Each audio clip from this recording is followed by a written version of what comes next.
Hi everyone! If you've been watching my FPS videos, you know that I recently upgraded to a GoPro. So now I'm going to show you how I mount the GoPro to my i4s. As you can see, unlike most GoPro mounts, this one is extremely low profile. It actually doesn't come up above my head. So unlike most GoPro mounts where the camera actually creates an extra target above the level of the player's head, on mine, if I take a hit to the camera, that would have hit my head anyway. It might have bounced, but it would have hit me anyway. So this camera, unlike most GoPro setups, doesn't actually add much of a target to my profile. So let me show you exactly what I did here.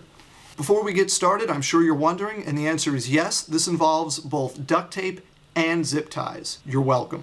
The only piece of GoPro equipment I'm using on this, other than the camera, is the waterproof case. I'm not using any other of the mounting accessories that come with the camera. This is actually easier to show without the lens, so I'm going to show it to you that way. So how did I make this work? The first thing I did was use the standard mounting holes where you would normally put that big bolt through. I actually put those two tabs with the holes on the bottom of the case through the vents that run on top of the mask. So you can see right there, they kind of sit in those vents.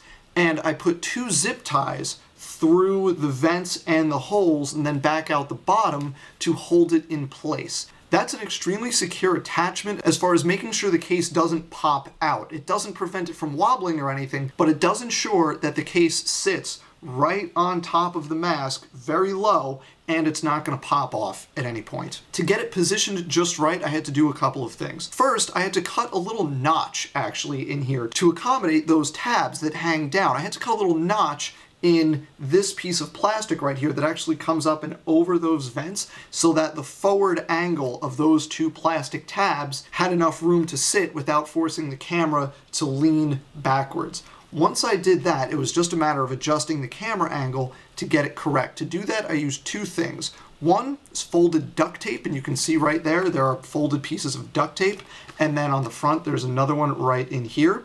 And the second thing is some kind of double-sided, it's not double-sided tape. On one side it's tape, and on the other side it's actually the hooks of Velcro.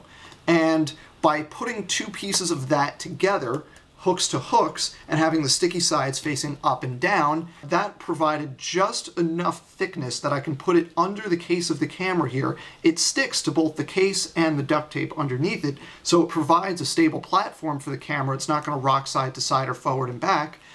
And I did the same thing over here to make sure the camera sat far enough back. Those two sets of materials in place, the duct tape and the Velcro with the sticky backing, that allows the camera to sit at what I think I found just the right angle. After the first couple times I used it, the camera seemed to be leaning back a little too much, and that's when I added the duct tape under here to push it forward just a little bit more, and now it seems to pretty much be in the proper place. That's really all there is to it. By securing the case to my mask with zip ties and using these other materials to adjust the angle of the camera, I've put together what is a very low budget but a very secure and very low profile mount for the GoPro Hero 2.